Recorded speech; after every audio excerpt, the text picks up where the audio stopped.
Oke, sebelumnya gue udah sempat kasih preview mengenai performa dari RTX 5060. Tapi sepertinya di sini gue belum selesai nih sama si RTX 5060 Ti karena masih ada satu sisi yang belum banget dan kepengen banget gue bahas, yaitu adalah sisi undervolting dari GPU ini. Dan gue temukan saat lagi proses mereview RTX 5060, si 5060 Ti ini tuh setelah di undervolt dia bisa jadi jauh lebih irit dibandingkan RTX 5060. Tentu ini menarik banget kan, dan gue akan coba bahas settingan apa sih yang dipakai supaya si 5060 Ti ini tuh bisa seirit itu. Dan berapa sih total konsumsi daya PC-nya? Siapa tahu kalian ngitungin banget konsumsi listrik dari sebuah PC. Nah, untuk pengujian ini gue akan menggunakan GPU Galax RTX 5060 Ti One Click OC, yang mana di sini gue udah cukup lama juga nggak megang GPU dari Galax, karena terakhir kali tuh gue megang GPU-nya Galax tuh pas GTX 1070. Jadi gap generasinya juga udah banyak banget nih, dan ya akhirnya gue bisa megang lagi GPU Galax. Dan karena nanti kita nggak jauh-jauh nih pembahasannya dari berapa watt sih GPU ini dan juga total konsumsi daya PC-nya, maka itu juga power supply sangat berpengaruh nih dalam pengujian ini. Dan karena di sini GPU-nya udah pakai GPU Galax, maka biar serasi nih, biar berjodoh aja dan matching sama GPU ini, ya maka gue juga akan menggunakan power supply dari Galax. Ini adalah Galax Omega GL650S yang merupakan power supply rilisan terbaru dari Galax nih.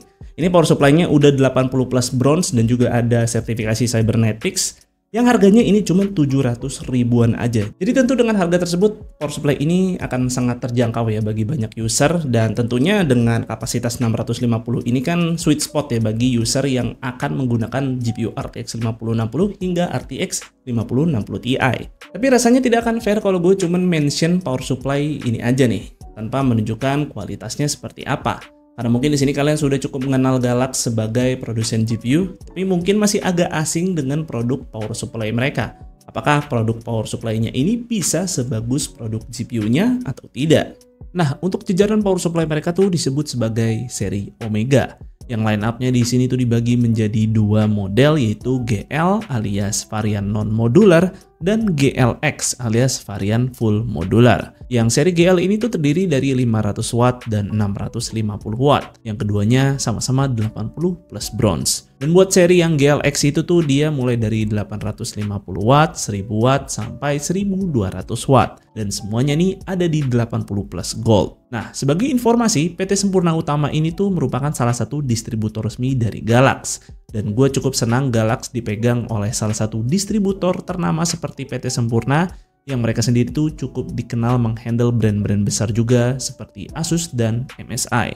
Anyway, untuk power supply yang gue pakai di video ini tuh adalah varian Galax Omega GL650S. Nah, power supply ini sendiri berjenis non-modular dan dia punya form factor ATX dengan detail dimensi dan bobot seperti berikut. Power supply GL650S ini sendiri tuh sudah tersertifikasi 80 plus bronze, yang kalian bisa langsung cek aja di web Clear Result untuk pembuktiannya. Dan menariknya, power supply ini juga udah tersertifikasi Cybernetics, yang mana sertifikasi ini tuh didapatkan gak cuman uji dari sisi efisiensi aja, tapi juga diuji nih noise yang dihasilkan oleh power supply-nya. Yang reportnya kalian bisa baca lengkap langsung aja di web Cybernetics-nya.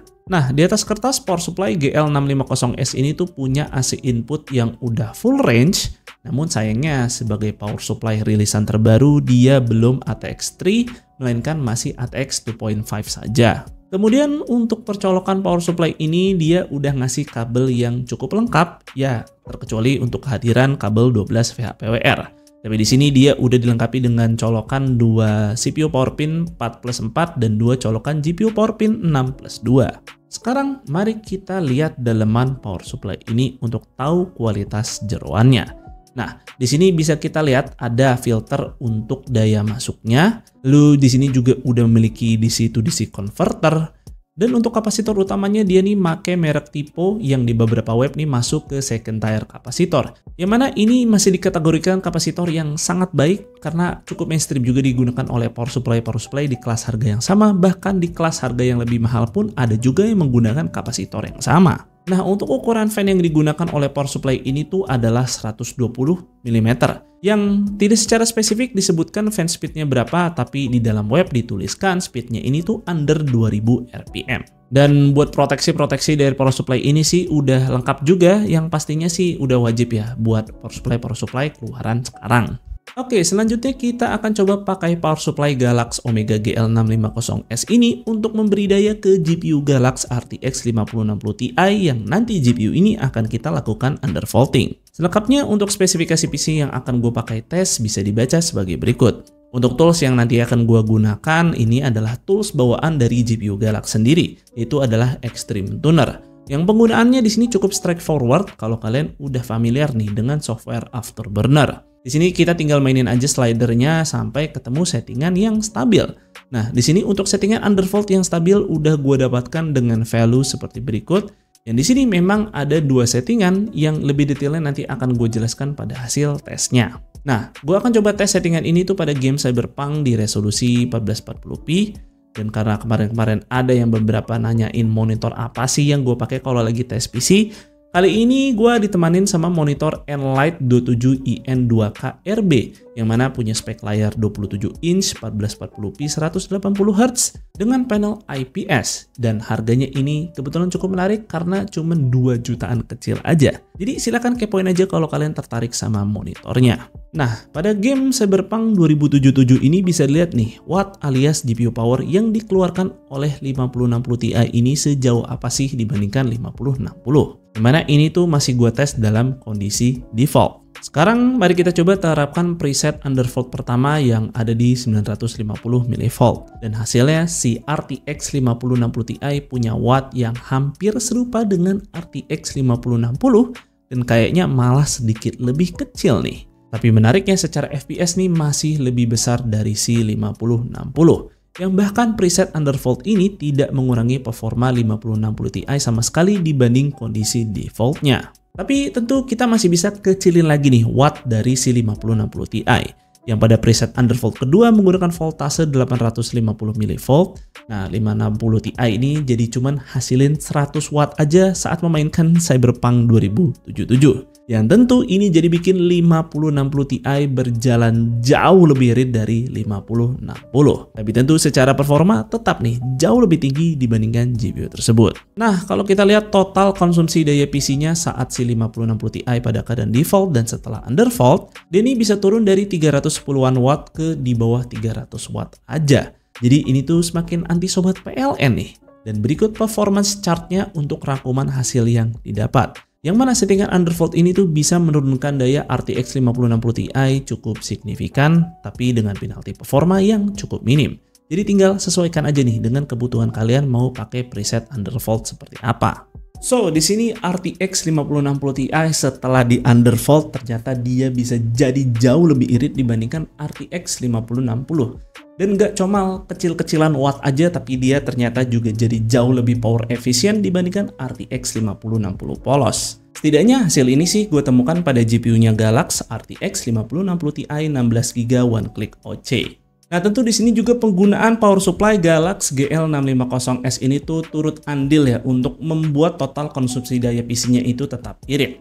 Yang di sini kalau dikombinasikan dengan undervolt GPU RTX 5060 Ti, itu total konsumsi daya PC-nya bisa turun di bawah 300 watt.